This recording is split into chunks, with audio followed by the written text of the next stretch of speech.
All right, the classic Friday night news dump behind a paywall that has ruffled feathers in the Mets world. Shocker, a paywall story for a place that needs the subscriptions. Jeff McNeil, Francisco Lindor, Juan Soto. First off, we know Jeff McNeil and Francisco Lindor don't like each other. They had the blow up a couple of years ago. There's always been a problem there. They look back to the incident in June where Lindor was barking at McNeil, and now it's a story, and who knows who leaked it. Everyone's assuming it's Brandon Nimmo now that he's gone, and it wouldn't be shocking if it was. But the reality is this: Jeff McNeil is not part of the Mets' long-term plans. They are trying to move Jeff McNeil. He's very hard to move because he's not exactly a wanted commodity.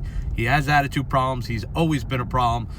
Crying after outs, crying after a pitch that he thinks was a ball that gets called a strike, crying in the field. He's always been emotional and a diva. And mind you, Jeff McNeil doesn't do what Francisco Lindor does. He doesn't make the money he does. He doesn't hit in the clutch like Lindor does. He doesn't play the defense that Lindor does. So the reality is the Mets want to move Jeff McNeil, but now with this thoracic outlet problem, his injury, $16 million attached to him, even if you eat half, are you going to get a team that'll take him? The Mets are sure hope so, because they have to move on from Jeff McNeil. Now, there's people coming after Lindor because they're saying, look, it's this with McNeil. It was, the deal with McNeil a couple years ago. And then the Juan Soto side, because he likes fashion and Juan Soto doesn't, and they have a chilly relationship. That's a nothing burger. Juan Soto doesn't get along with everyone. He beats to his own drum, but he puts up absurd Hall of Fame numbers, and that's why he got the deal that he did. And Francisco Lindor, yes, at times he does struggle, but in the end, his numbers are good, his defense is good. So Francisco Lindor is here another 6 years. Juan Soto is likely here another 14 years.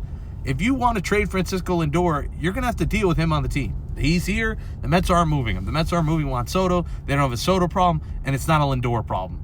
It's a McNeil problem. And the Mets have had to move on from McNeil, but he's been impossible to move on from. And I think moving on from him will be big. But it also shows you, hey, guess what? Maybe Lindor is not a captain-like figure, but he's a professional. He's a veteran. He's been here. He's done that. And the Mets need more people like that. And that's part of why they brought Marcus Semien into the fold. But for all the people saying, first thumbs down, now this with McNeil, Lindor is the real problem, you got to address reality and realize you're an idiot. So the Mets are going to move on from McNeil. They'll be better for it, and then we'll see where they go from here. But I said all year on Mets Daily that the Mets had clubhouse issues, so this kind of story is not shocking.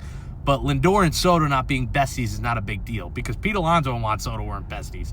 And a lot of the guys in that clubhouse aren't besties. They come from different cultures. They come from different countries. They have different families. Some have girlfriends. Some have wives. Some don't. And not every guy has to get along in the end.